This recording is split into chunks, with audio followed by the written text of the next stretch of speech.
Hello and welcome back to Chiefsman's Corner Live. I will be interacting via YouTube chat if you're watching live, as well as Discord if you wish to join the show live. I'm your host, Coach Winuvas, one of the leadership team here in WFL as the Los Angeles Rams and in the GML as the New Orleans Saints. This show will go over Week 14 WFL games with players of the podcast, as well as GML Week 6 action with our first ever GML players of the podcast. We'll finish out as normal with our Ask the Chief segment. If anyone's tuned in, welcome aboard and leave comments for me to interact with. If you're watching this at any time, though, thank you for watching. Any and all support is appreciated. Without you guys, the WFL community doesn't exist. The first thing I want to talk about tonight, as always, is the WFL's incentive plan. With the offseason looming in WFL, the incentive plan allows you to get some perks that aren't available for every member simply by doing some extracurricular activities that involve WFL. Anything from Twitter to articles on the Neon Sports site to commenting or participating in this show, even chatting in Discord can earn you experience points. Anything that makes the WFL a more immersive experience and increases its presence in the Madden community can earn you some sort of credit. A link to the incentive plan is available using the custom command /incentive plan in Discord. That is all one word, /incentive plan in Discord. The next thing to talk about is our Ask the Chief form. You can use this form between episodes during the week to submit any questions you have for me, and I'll answer them during the show, giving you credit for the question. It's an easy way to build up incentive points and provide extra content for the podcast. You can use the command /askthechief, that is all one word, /askthechief, to pull up the form in Discord. Our WFL Season 8 survey is now out and available. You can type /WFL survey in chat to get access to that form. That is also all one word, /WFL survey. You can leave your feedback and I will DM you and talk to you about your form. No one else but me reads these. Please use these to voice any concerns you have, ideas you have, and feedback you have on the WFL to make it even better. With housekeeping out of the way, let's get this show rolling, and we will start, as always, with Week 14 action in this case from the WFL as I bring it up on screen for you. And we start with the NFC and the Detroit Lions and the New York Giants. Now, this game was played, but unfortunately it did not save the stats, but the Giants did win the game, so we simulated, and the Giants win the simulation. 24-17 is your final here. The Lions fall to 5-8, while the Giants, after a slow start, have recovered quite nicely and are now 9-4. In an NFC South matchup, the New Orleans Saints move on above 500 to 7-6 with a 41-30 win over the Carolina Panthers. The Carolina Panthers' tough season continues as they are now 1-12 with their only victory coming over the Los Angeles Rams. A shutout, which is a rarity in WFL action, but a shutout in the NFC East as Philadelphia travels to Washington and finds out just how tough that Commanders defense is. 21-0 is the final as the Eagles are blanked. The Eagles are still 8-5 on the season, however, while the Commanders rise to 11-2 and leading the NFC East. In NFC West action, the Seattle Seahawks continue their dominance over the NFC West Division with a 27-17 win over the San Francisco 49ers. The Seahawks move to 9-3-1 on the season, while the San Francisco 49ers fall to 2-11. In a game that was simulated due to the fact that we lost our previous owner, D. Perot, who has ventured on to life stuff and has had to take care of some real life issues, and we wish him the best. He's still in chat with us. However, his CPU does win this game 35-28 in his quote-unquote last game as our Jets head coach in WFL. The Chargers fall to 9-4 while the Jets rise to 7-6 in a very tough AFC East division. NFC North action between the Chicago Bears and the Minnesota Vikings, and this one ends in the Bears' favor. 28-16 is your final here. The Chicago Bears rise to 11-2 and one of the cream of the crop in the NFC, while the Vikings fall to 8-5 as new owner Smithers gets used to the WFL ways and the NFC North in particular. In our game of the week, AFC North foes face off as the Steelers and Browns meet in Cleveland this week, and in a one-point affair, the Steelers overcome the Browns 32-31 is your final in this one. I will say one of my players of the podcast does come from this game, and I'll talk about that after I get done with scores and highlights. In AFC action, no real conference here. 23-16 is your final as the Denver Broncos host the Indianapolis Colts and win by 7. Denver moves to 6-7 on the season, while the Colts fall back to 8-4-1. In NFC South action, the Atlanta Falcons and Tampa Bay Buccaneers face off in what could be potentially a playoff preview. The Atlanta Falcons win by 5 over the Buccaneers at home is Tampa Bay. 28-23 is your final here. The Falcons move to 8-5, while Tampa Bay holds on to the NFC South lead at 9-4, but it is tenuous now with the Falcons charging up the standings. In cross-divisional play or cross-conference play, the Packers and Bengals face off in Cincinnati, and this is a high-scoring affair that falls the Bengals' way. 35-31 is your final here. The Packers fall to 4-9 on the season, while the Bengals, after a hot start, faltered a little bit over the last couple of games, but have regained their stride and now sit at 10-3 in the AFC.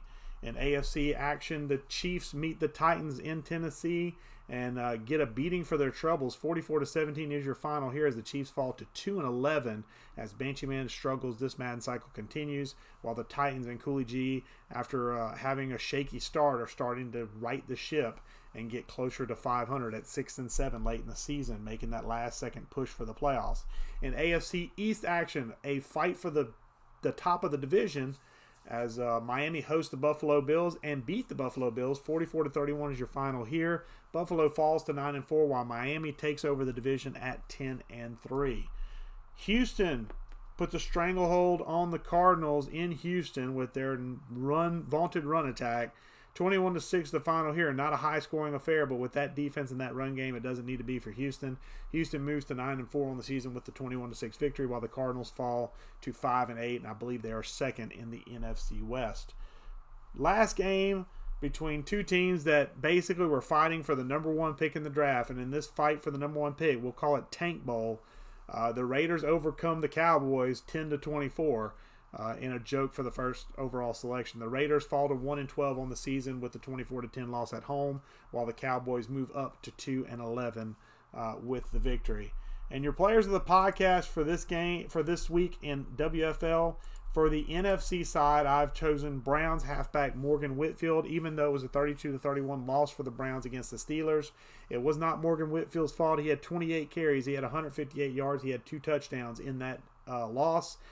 So Morgan Whitfield did everything he could to try and ensure his team's victory. And on defense, my WFL defensive player of the podcast also comes from the AFC, and it comes from that Bills-Dolphins matchup. Dolphins defensive end Corey Ferguson had 4 tackles and 2 sacks in that 12-point win over the Bills in Week 14. So those are my players of the podcast for the WFL.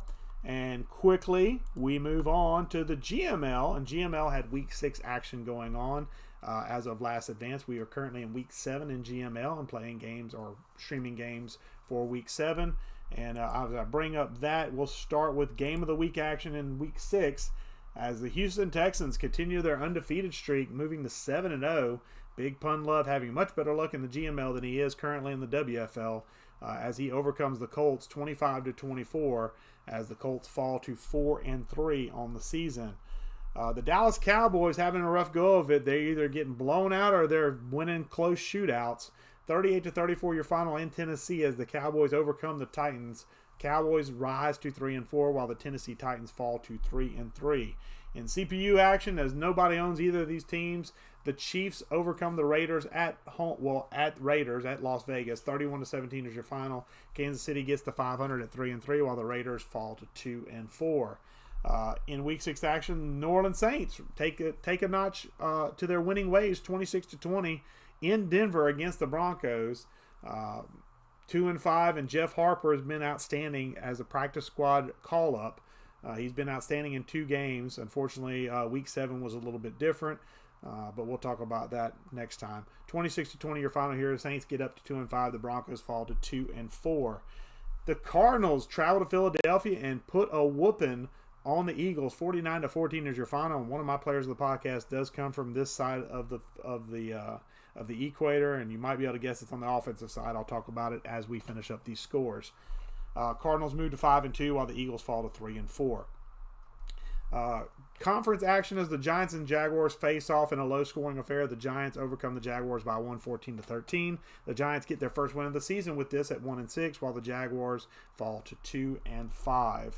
The Lions continue their winning ways at 5-1 with a 33-26 home win over the New England Patriots. That was a close game going into that last quarter. Lions and Havoc Cakes get to 5-1 while the Patriots fall to 500 at 3-3.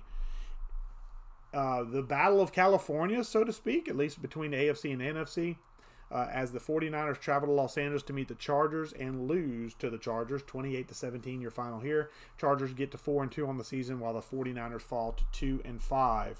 In AFC North action. The Ravens and Browns face off as they always do twice a year. And the Ravens win what would be a slobber knocker, high-scoring affair by AFC North standards, 41-24 your final here. The Ravens and Gerano go to 2-4 on the season, while Bradster and his Browns fall to 1-5. Commanders versus Bengals, and ASF Senna comes out with a 6-point victory over the Bengals, 22-16. AF Senna and his Commanders get to 4-2 in their for the season, while the Bengals get to 500 at 3-3. In a low-scoring affair between two CPU foes, the Bills and Jets in AFC East action, 13-10 your final here, as the Bills barely squeak out one over the Jets. 4-2 is the Buffalo Bills, and Kobe Burris' Jets are 3-3. This was a simulated game.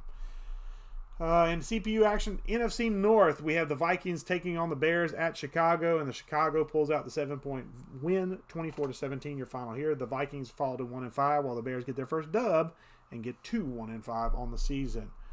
Tampa Bay and Pittsburgh square off in Tampa Bay, and Tampa Bay comes out with a 10-point victory over the Steelers, 27-17 your final here. Tampa Bay gets back up to 500 after losing Week 5 to the Saints, while the CPU Steelers fall to 2-4. And finally, your Carolina Panthers, who are 6-1 after this victory, 48-13, a whooping they put on the Rams in LA in SoFi.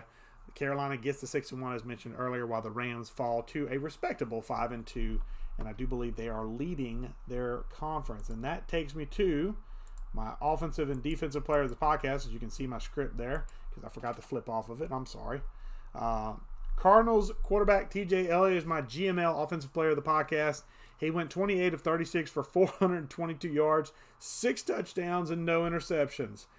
Yeah, that was pretty much by large and away the best offensive performance of the week, so I had to give it to TJ Elliott. And defensive player of the podcast, boy howdy, it was tough finding some folks that wanted to actually get this honor, but it's going to go to Panthers defensive end Josh Uche, who had 3 sacks and 2 forced fumbles in that 48-13 win over the Rams. And now we move on to Ask the Chief, as I'm going to bring it up in the background here and get it zoomed in so you can actually see some of the stuff that's going on here. And we're going to roll it over, and there we go. And then we're going to bring it up on screen. Bam, there it is. So, Rusta asked, as we near the end of the season, what 2 teams are most well-rounded teams in your opinion? 2 from both the AFC and the NFC. So I get to split up the vote here, and I get to say 2 from the AFC and 2 from the NFC, and I like being political like that. We're going to start first. I'm going to go and say that the first pick, and I'm going to start in the AFC. I'm going to go with the Jacksonville Jaguars. And the reason I'm going to bring up here in just a second, the reason the Jacksonville Jaguars is, as you can see, 29 points per game. They're 11th in the entire league, 15th in yards, 10th in passing yards, 20th in rushing yards, which is the lowest they get is 20th, and that's kind of where I drew my mark at. Was I wanted to find teams that were no lower than 20th and maybe in the top 10, but basically well-rounded to me is in that 15 to 17 range. So you see rushing yards, they're 20th in the league offensively. Defensively, they're 19th in the league in points allowed. They're 14th in total yards. They're 13th, in passing yards, and they are 20th in rushing yards. So that's why I picked the Jacksonville Jaguars as a well-rounded team. Unfortunately, they are currently last in their division, so that's a little bit tough. And there are the defending WFL Bowl champs, so that makes it a little bit even worse of a pill to swallow, probably, to get this accolade, as it will. My next team that I'm going to pick is a team that just changed owners, and that's going to be the New York Jets. Now, I do realize that they have a new owner, so these things could change pretty quickly, but we're currently in week 15, so I don't see it changing too much off of this number. And as you look at these numbers, this is kind of ridiculous. The only number that's outside the top 20 is rushing offensive yards at 22nd. With 1,501 yards, but he's 6th in passing yards. He's 7th in total yards. He's 7th in points per game. He's 10th in points allowed. He's 12th in yards allowed. He's 15th in passing yards allowed, and he's 12th in rushing yards allowed. So a very well-balanced defense to go with a top 10 offense in most categories except for rushing.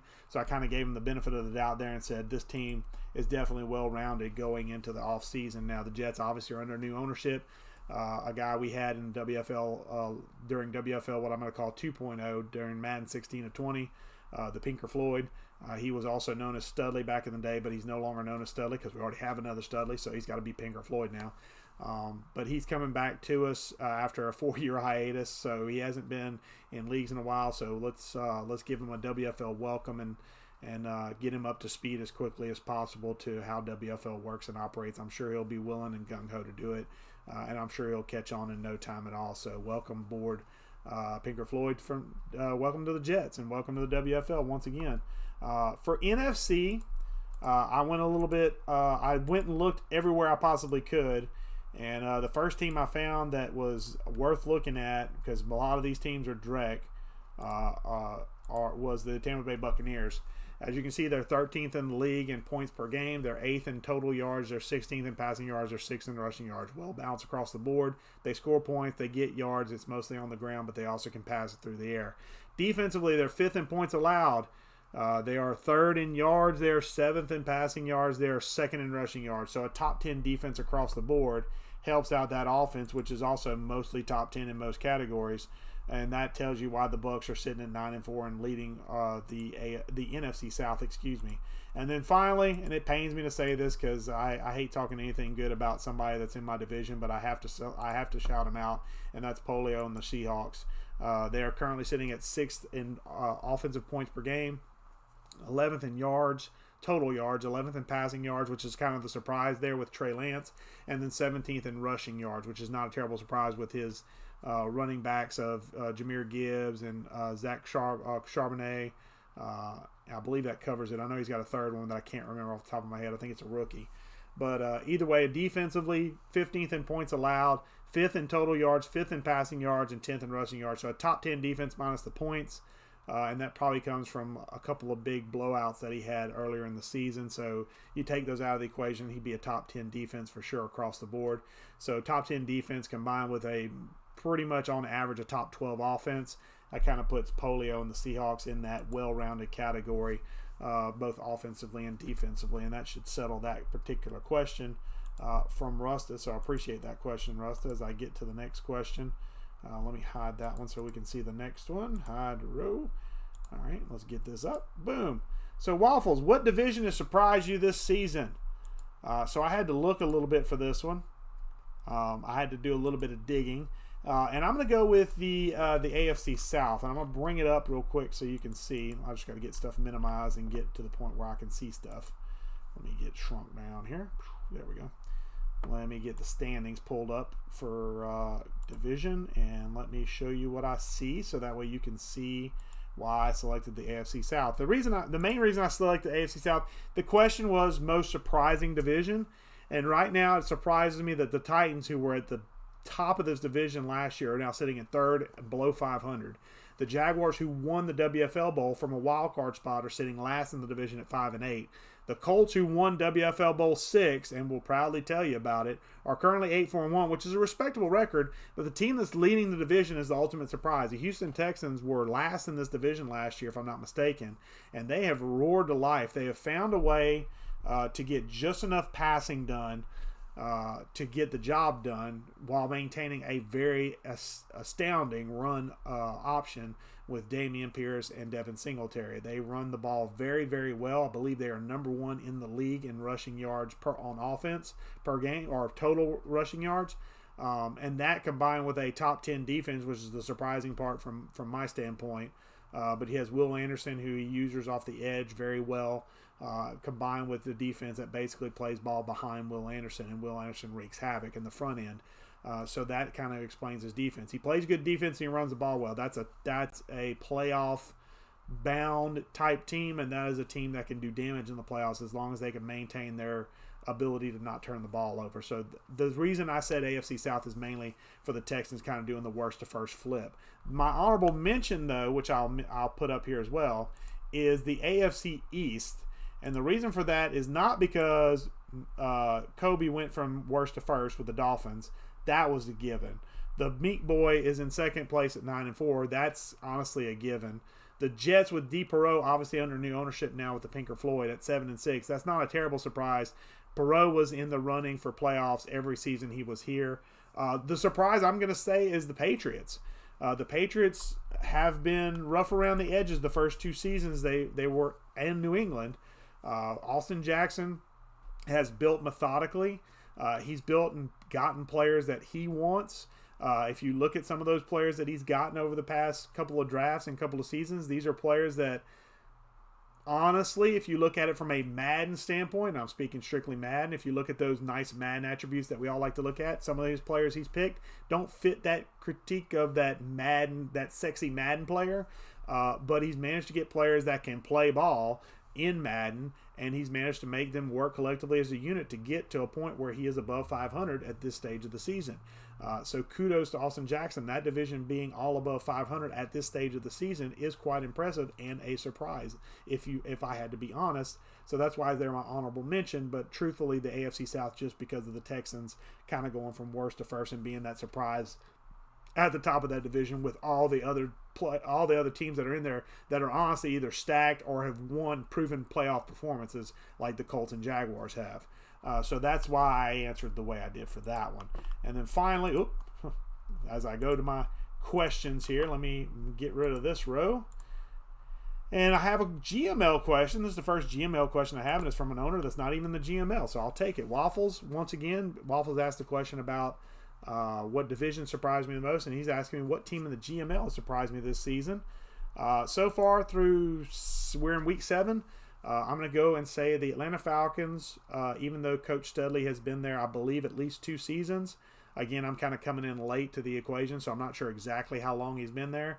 But I'm pretty sure we did not have a Panthers owner through the entirety of that, and we've had someone take over the Panthers, one of our Spanish invasion guys, as I lovingly call them, Aragon, who has joined our GML leadership, and Aragon has basically piloted them to a 6-1 record and has them basically right there with the Falcons for top of the division.